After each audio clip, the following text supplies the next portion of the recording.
Tax से जुड़ी हर उलझनों को दूर करने के लिए लेकर हम हाजिर हैं आपका पसंदीदा शो टैक्स गुरु, जहां हम नियमों के दायरे में रहकर टैक्स बचाने के बेहतरीन तरीके आपको बताते हैं। नमस्कार, मैं हूं लक्ष्मण राय। हमारे साथ इस बार हैं जाने माने टैक्स एक्सपर्ट शरद कोहली साहब। सर, आपका स्वागत हमारे शो में। और कोहली साहब के साथ मिलकर कई सारे मुद्दों पर आपके साथ बातचीत करने वाले हैं। मसलन एनुअल इन्फॉर्मेशन स्टेटमेंट यानी EIS में अब मिलेंगी ज्यादा सुविधाएं।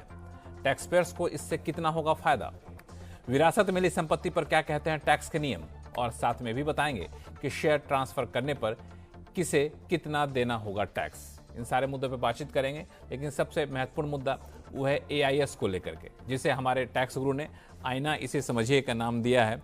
तो कोहली साहब, इस AIS में इनकम टैक्स डिपार्टमेंट ने कुछ बदलाव किए हैं और माना यह जा रहा है कि इससे टैक्स पेयर्स को थोड़ी सुविधाएं ज़्यादा होंगी। तो पहला सवाल तो मेरा ये है कि इसमें बदलाव क्या किए गए हैं? देखिए, AIS हम सब जानते हैं कि स्टेटमेंट ऑफ फाइनेंशियल ट्रांजैक्शंस जो कुछ संस्थाएं फाइल करती हैं, 61A उस रिटर्न का नाम होता है। किसी दिन मौका लगा तो इस रिटर्न के बारे में भी जिक्र करेंगे। और उसकी 31 मई लास्ट डेट होती है। संस्थाएं म्यूचुअल फंड, सब रजिस्ट्रार, क्रेडिट कार्ड कंपनीज वगैरह वगैरह, जिसका हम पहले चर्चा करते रहते हैं।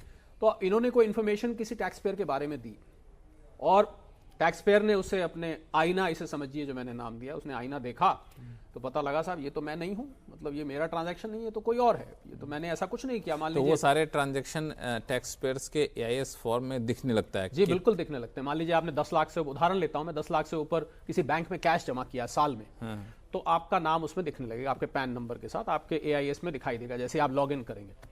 अब टैक्स पेयर को लगा भाई मैंने तो ये किया नहीं, मैंने तो 10 लाख से ऊपर कभी कैश नहीं जमा किया। तो उसमें एक ऑप्शन होती थी कि आप उससे डिसएग्री करते हैं, हम उसका जिक्र कर चुके हैं पहले, तो आप डिसएग्री का बटन दबा देते हैं, हम डिसएग्री। अब बस यहीं पर आके लक्ष्मण मामला समाप्त हो जाता था। इसके आगे बस डिसएग्री कर दिया, आगे क्या हुआ मालूम नहीं। अब विभाग ने क्या किया कि विभाग ने आपके डिसएग्री को उस संस्था तक वापस पहुंचाया कि भाई आप बता रहे हैं कि इसने ये पैसा जमा किया, पर वो तो कह रहा है मैंने नहीं किया, तो भैया फैसला इसका कैसे होगा?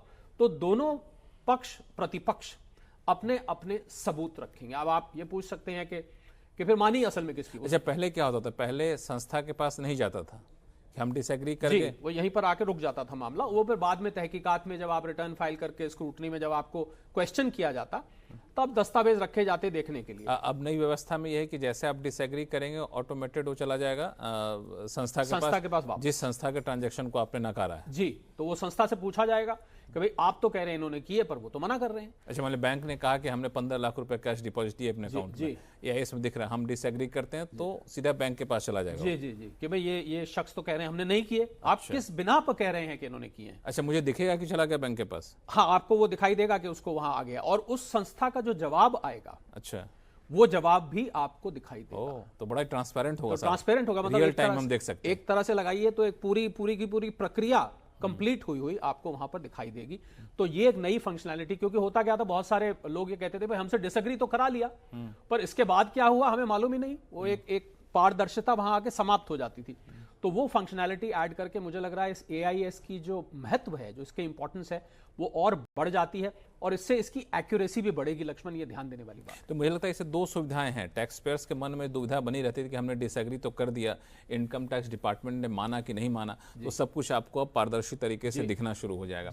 और दूसरा कि जानबूझ के आप डिसएग्री करते हैं जानते हुए भी, तो वो आप पकड़ में आ जाएंगे, क्योंकि सामने वाला संस्था तुरंत आपको प्रूफ दे देगा। मुझे लगता है अभी इस फंक्शनैलिटी आने के बाद लोग जो शरारती रूप से डिसएग्री करते हैं शायद वो करेंगे ही नहीं, ऐसा मुझे नजर आता है। अच्छा, करेंगे नहीं। तो ये सारी सुविधाएं, तो अब जो आप इनकम टैक्स का फॉर्म भरेंगे, तो हम लोग बार बार कहते हैं भी, आगे भी बताएं कि ITR भरने में इस फॉर्म AIS का कितना ज़्यादा महत्व होता है।